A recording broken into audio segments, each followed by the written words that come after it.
The wind crawled across the empty plains like a wounded animal, carrying dust, silence, and the kind of loneliness only an old cowboy could understand. Cole Maddox had lived most of his days under the wild, open skies of Arizona Territory, riding long trails with nothing but his horse, Whiskey, and his loyal dog, Buck. That dog had been his shadow for years, fast, fearless, and the only companion that talked back without words. But 3 nights ago, during a sudden thunderstorm that tore across Maddox Valley, Buck had run off chasing something into the darkness, and Cole had searched until his bones ached and the sky bruised into dawn. The loss hit him heavier than he expected, as if the last warm piece of his life had been snatched away. Since his wife's death 4 winters ago, Buck had been his only steady heartbeat in a world that kept moving without caring whether he caught up. He sat now on the porch of his small, worn cabin, staring at the horizon like a man waiting for an answer that wouldn't come. All he had left was the echo of his dog's bark inside his memory and the ache in his chest that whispered he was alone again. The canyon looked different without Buck racing ahead, sniffing every rock, warning him of snakes, leading him toward adventure or trouble, whichever came first.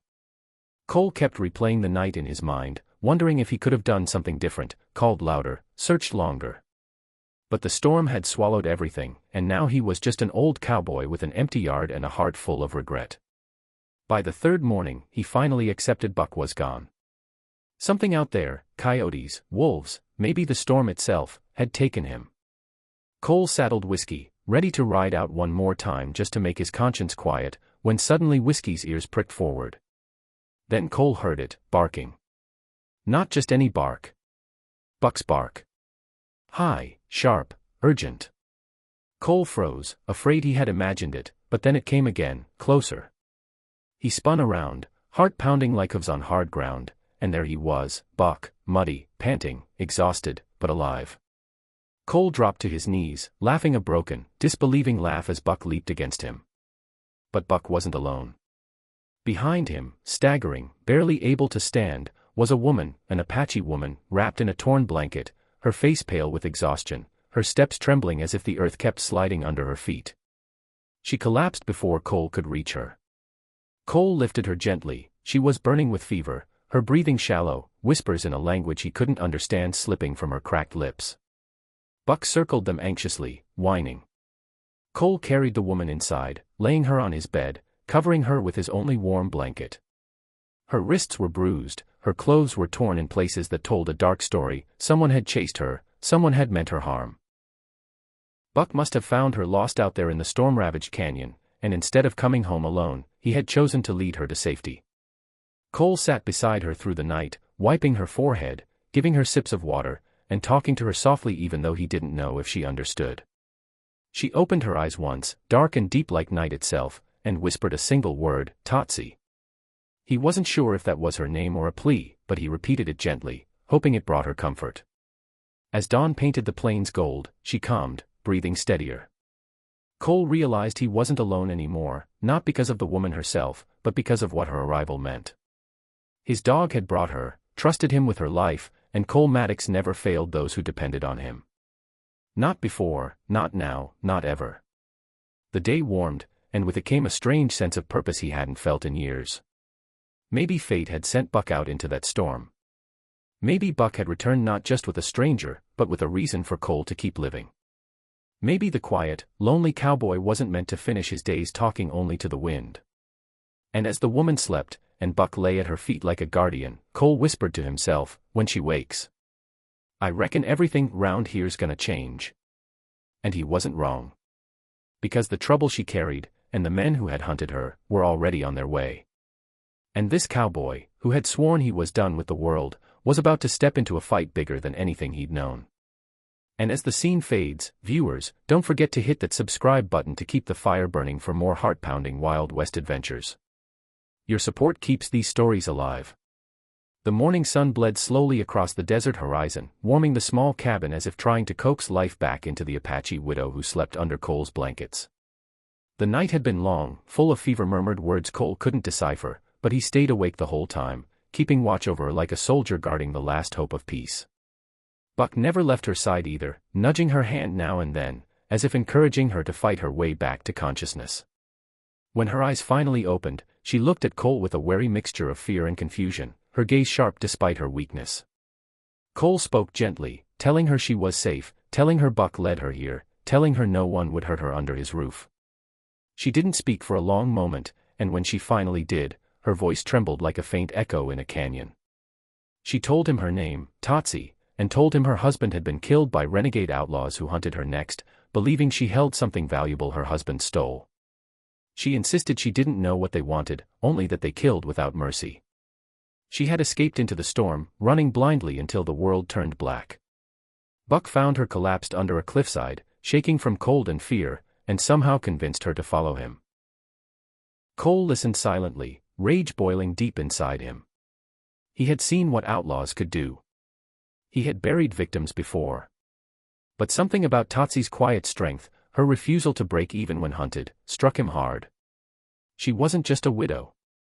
She was a survivor.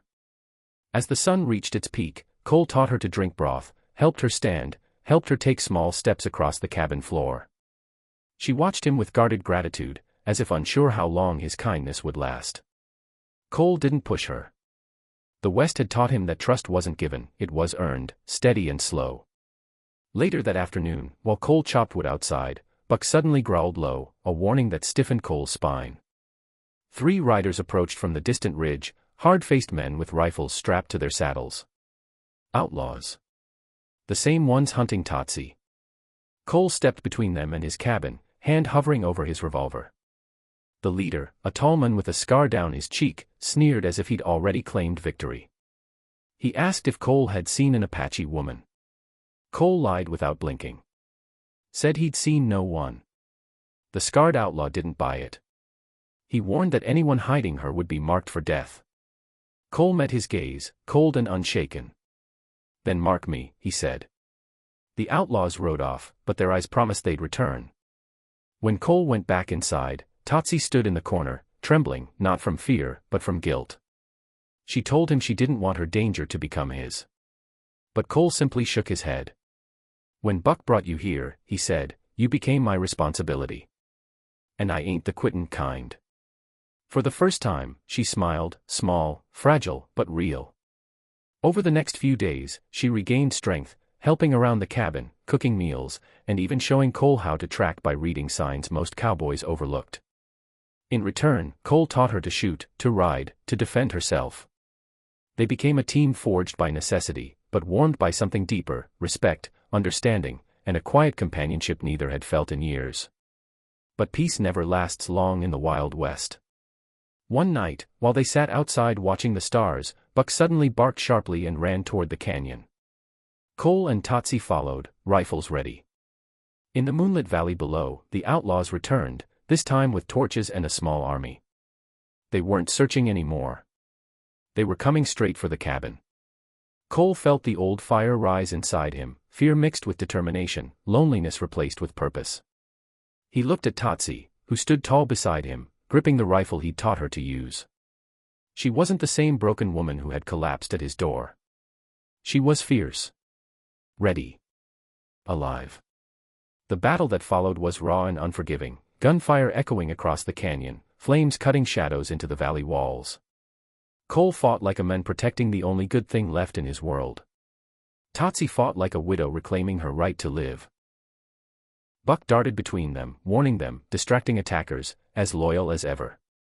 In the end, the outlaws fell one by one, their cruelty buried under the weight of justice delivered by a lonely cowboy, a brave Apache widow, and a dog who refused to abandon hope. When dawn finally painted the sky, Cole stood beside Totsi, breathless, bruised, but victorious. She turned to him with tears glistening in her eyes, not of sorrow, but of new beginnings. She told him she would stay if he wanted her to. Cole simply placed a hand over hers and said, "Reckon Buck already decided that for both of us." And the 3 of them, cowboy, widow, and dog, walked back toward the cabin, not as strangers thrown together by fate, but as a family forged by survival. And dear viewers, if this story touched your heart, hit the subscribe button, give it a like, and share it so more people can join this journey across the Wild West. Your support keeps these tales alive, and more thrilling stories are riding your way.